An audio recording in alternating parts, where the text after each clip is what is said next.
Hi everybody, and today I'm going to read you a story, The Huge Bag of Worries. Okay, so you might be talking with mom or dad this week about things like that, and this is a really good story all about worries. Okay. Jenny had always been happy. She had a lovely mum and dad, a great brother, well, most of the time. She had a best friend at school, and she liked her teacher. And then, of course, there was Loftus.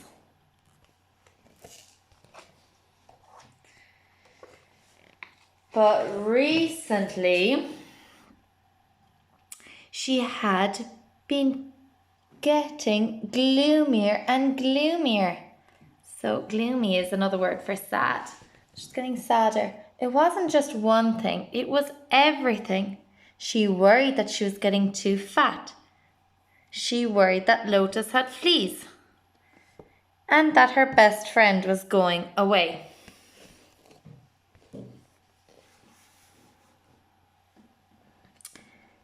She worried that she was getting bad marks at school, and she thought she heard someone whispering about her in the playground.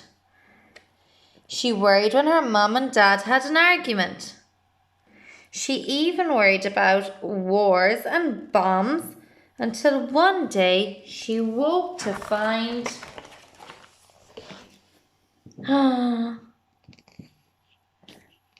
a huge bag of worries. The bag followed her everywhere.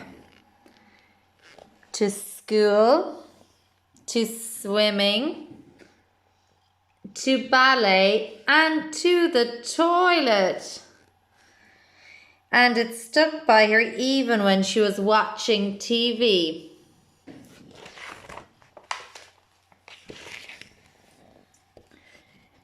She tried ignoring it, but it didn't work. She tried throwing it away, but it always came back.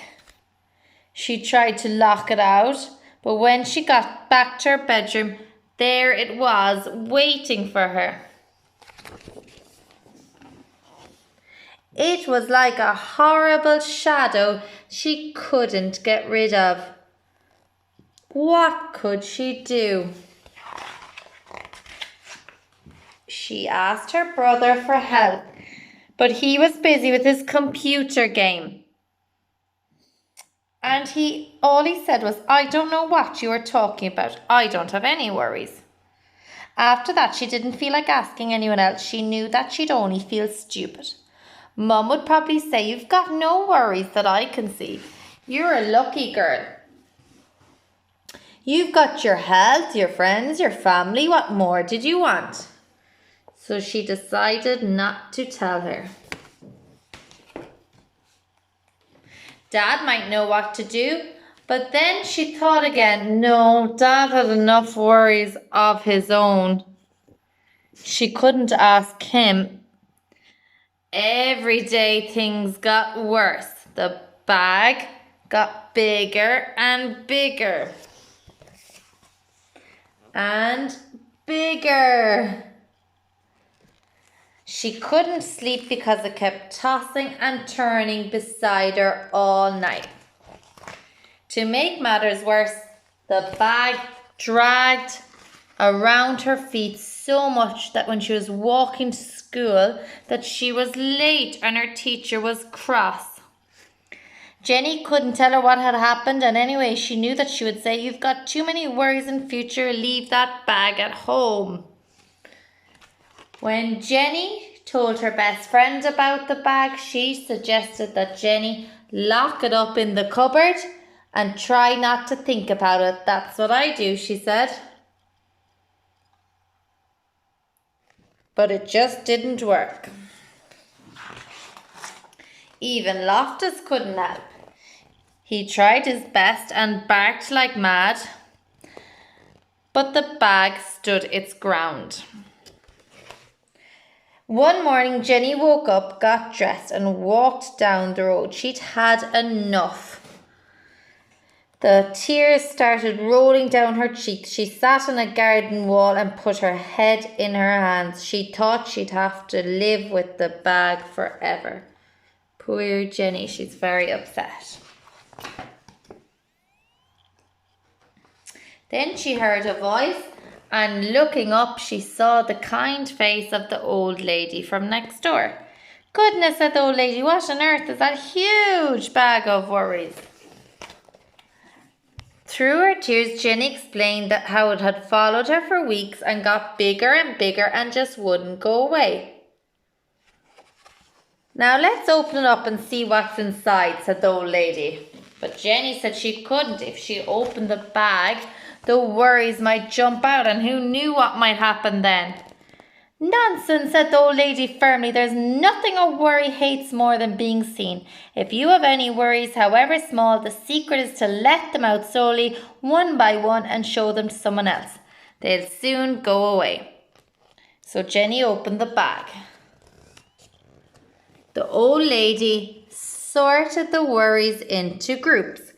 Jenny was astonished to see how small they looked when they were out in the open. Not so scary after all.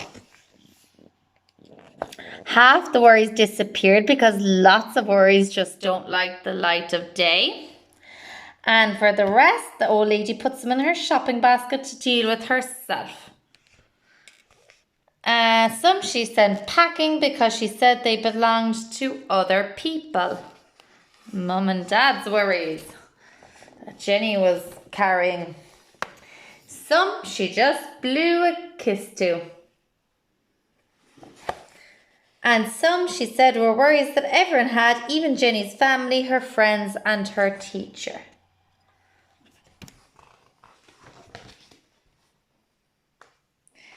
And as for the bag,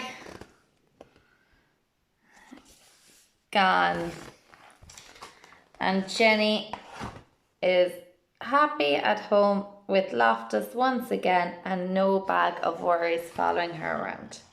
So I think it's really important to learn from this story not to keep your worries locked in, and then they get bigger and bigger and they're harder to deal with, and it's not fun trying to carry them all around.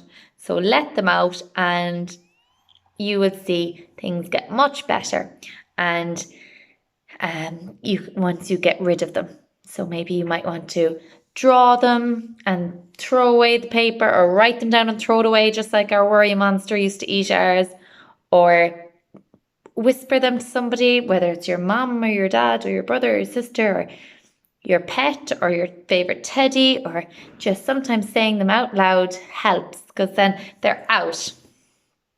Or sometimes I like to blow bubbles and imagine the bubble is my worry and it's floating away into the sky. It's going to pop and be gone. Okay, so whatever you do, whatever way you like to do it, make sure you share your worries and you will feel much better. Everybody worries about some things, but it's not good to keep too many worries inside. Hope you enjoyed the story, guys.